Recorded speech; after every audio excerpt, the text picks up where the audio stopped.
सर्वप्रथम माँ सरस्वती के चरणों में कोटि कोटि और सत सत वंदन करता हूँ। भवे जो भुगताए दूजा दुख दीजे सभी, खोड़ा सू खिसकाए मत दीजे मातेश्वरी। मारवाड़ की इस पावन धरती पर विराजमान मेरे पिता तुल्य बुजुर्गों, युवा शक्ति, माताओं और बहनों, सजती रहे खुशियों की महफिल, हर पल सुहावना हो जाए। बस आप इतने खुश हो जाएं कि स्वतंत्रता दिवस आपका दीवाना हो जाए। आज संपूर्ण भारतवर्ष में स्वतंत्रता दिवस का राष्ट्रीय पर्व बड़े हर्षोल्लास के साथ में मनाया जा रहा है।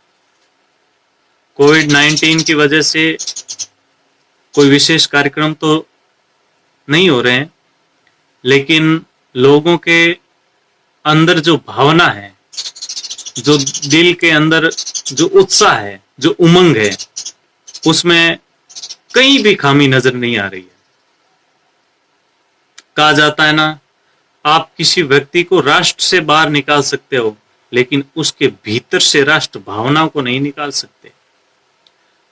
15 अगस्त 1947 से पहले हमारा देश पराधीन था, यह हम सब जानते हैं।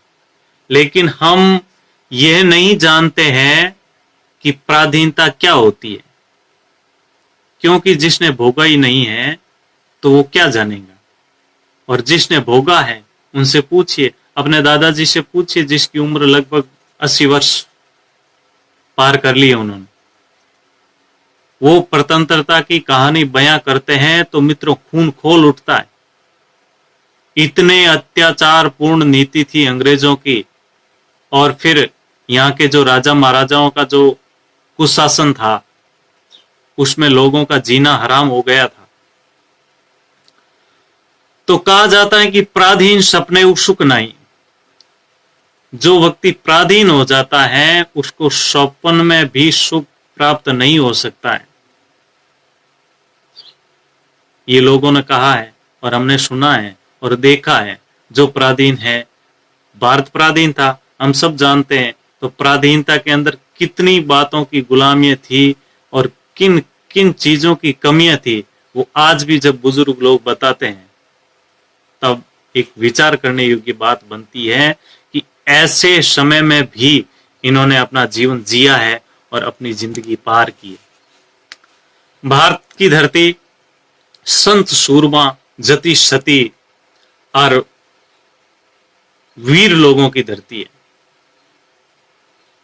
इस धरती पर अनेक वीरों ने जन्म लेकर के इस मातृभूमि के संकट को उबारा है।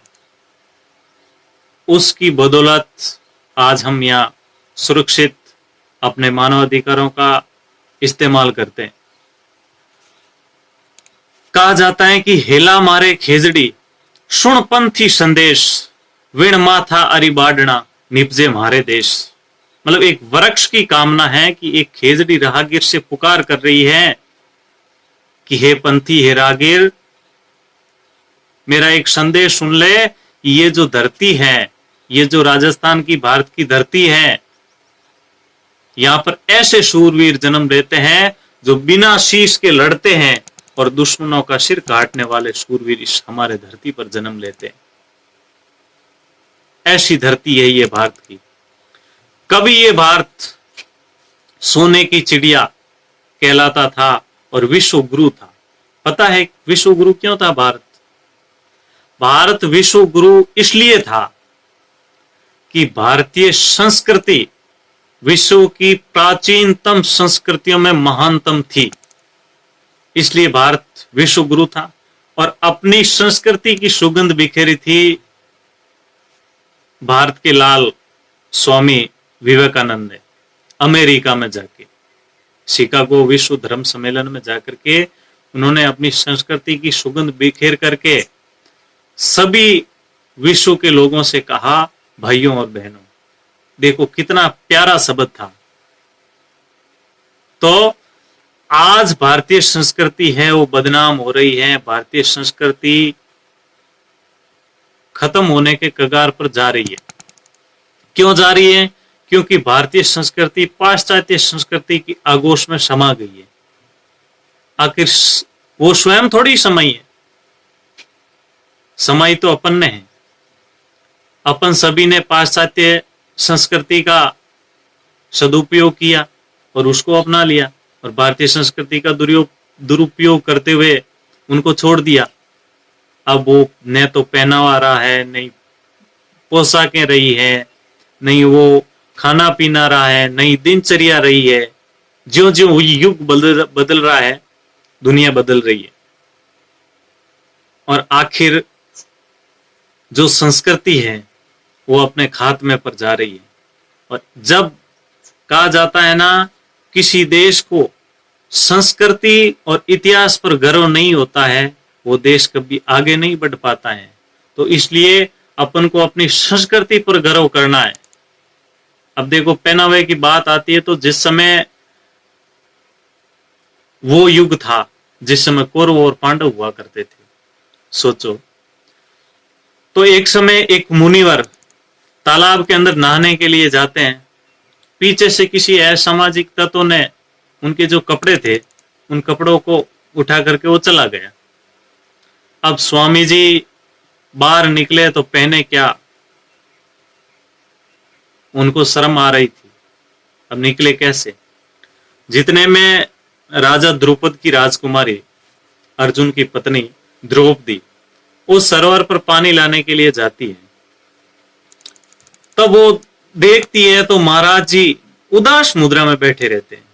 तब वो कहती है, महाराज, मुनिवर, महाशय, आप चारों तरफ हरियाली छाई हुई है, पानी है, और ऐसा सुख स्वर्ग से भी बढ़कर है ये, फिर भी आप यहां इस खुशी नुमा वातावरण में आप उदास क्यों बैठे हो?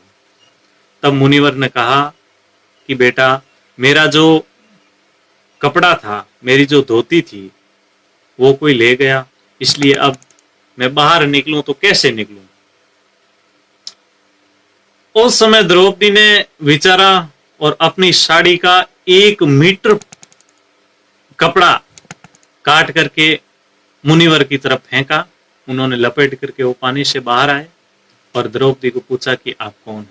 तब द्रौपदी ने अपना परिचय बताया और मुनिवर ने आशीर्वाद दिया कि जब भी तेरे को कपड़े से संबंधित कहीं भी आवश्यकता पड़ेगी तो तू मुझे याद कर लेना, मैं तेरी हर कोशिश के बावजूद मैं तेरी मनोकामना पूर्ण करूंगा। यह आशीर्वाद लेकर के मुनिवर चले गए, द्रौपदी आ गई, और फिर होनी को कौन टालने वाला। संयोग से कौरव और पांडव खेल रहे थे, खेलते खेलते पांडव सारी बाजी हार गए तो उन्होंने द्रौपदी को ही दांव पर लगा दिया। तब दुशासन ने उसका चीर खींचना शुरू किया। तब द्रौपदी को अपने मुनि का दिया हुआ वचन याद आया और उन्होंने मांगा, और भगवान कृष्ण को साक्षी रख करके मांगा, और उस समय द्रौपदी का चीर है वो करोड़ों मीटर बढ़ गया था। तो मित्रों, अब गौर की बात अब सुनिए कि उस समय द्रौपदी ने साड़ी पहनी थी। अगर द्रौपदी जींस पहनती तो क्या उनका अंग ढक पाती? क्या अपनी मर्यादा वो स्वयं रख पाती? तो इसलिए मैं मेरे देशवासियों से, मैं मेरे राजस्थान वासियों से, मेरे भाइयों से, मेरी प्यारी बहनों से और माताओं से ये निवेदन करता हूं कि भारतीय संस्कृति अपनाओ और पाश्चात्य संस्कृति की पोशाकों की होली जलाओ। अपन भारत के निवासी हैं, भारत की धरती पर जन्म लिया है, हमें गर्व होना चाहिए। गर्व किस बात का? गर्व अपनी संस्कृति का। जिसको मित्रों संस्कृति का गर्व हो जाता है ना, तो वो कभी नहीं अटकता है, क्योंकि वो संस्कृति के नाम पर अपनी मान मर्यादा सब कुछ बचा लेता है। वह देश, वह समाज जिसकी संस्कृति कायम है वो हमेशा आगे बढ़ता है। आज अपना देश स्वतंत्र है, आज अपना देश स्वतंत्र है तो अपनी अखंडता और अपनी वीरता के बलबूते पर है। और भी समस्याएं हैं देश को, उस समस्याओं का निराकरण हमें करना है। सोशल मीडिया पर किसी चीज को वायरल करने से उस समस्या का हल नहीं निकलता है। कैसे कैसे लोग होते हैं जो अपने हिंदुओं के देवों के मूर्तियों के ऊपर पैर रख करके फोटो खींचते हैं और फिर बाद में उसको फेसबुक या किसी अन्य मीडिया के साधन पर उसको वायरल करते हैं। तो वायरल करने के बाद में फैलाने वाले कौन? अपन भारत के वासी, अपन हिंदू लोग उसको इतनी जबरदस्त फैलाते हैं कि इस पोस्ट को इतना फैलाओ कि कुत्ता पकड़ा जाना चाहिए। अब क्या पोस्ट फैलाने से कुत्ता पकड़ा जाएगा? संस्कृति को बदनाम कौन कर रहे हैं? हम खुद कर रहे हैं। अगर वो पोस्ट किसी एक के पास आती है और वो उसको मिटा देता है तो किसी को भनक तक लगेगी क्या? मैं तो कहता हूं कि अपना जो देश है ना आजाद मोबाइल युग से पूर्व हो गया, और अंग्रेजों के उस समय अगर मोबाइल होता तो हमारे युवा तो यही लिखते हैं कि इस पोस्ट को इतना फैलाओ कि अंग्रेज देश छोड़कर के रात में भाग जाएं। तो ऐसी बातों से नहीं, जिस चीज को अपन को प्राप्त करना है या किसी समस्या का हल करना है तो उसको आंखों के सामने साबित करना है, और साबित करने के बाद में उसका निराकरण का हल ढूंढना है। मैं मेरे युवा साथियों से अपील करता हूं कि अपना सोशल मीडिया पर जो समय दे रहे हैं उसको सीमित करें और थोड़ी किताबों में रुचि पैदा करें, आगे बढ़ें और अपने इस देश की सेवा के लिए आत्मोत्सर्ग करने की भावना रखें। कभी सनम को छोड़ देख लेना, कभी शहीदों को याद करके देख लेना, कोई महबूब नहीं है वतन के सिवा, जरा इस देश से इश्क करके देख लेना। अंत में मैं इस भारत माता के शहीदों को, जिन्होंने इस मिट्टी के लिए आत्मोत्सर्ग किया, बलिदान दिया, उनको सत सत और कोटि कोटि वंदन करता हूं। और अब मैं बंसीलाल लोहार इस कड़ी में मैं मेरे शब्दों की रेलगाड़ी को यहीं थामना चाहता हूं। जय हिंद, जय भारत।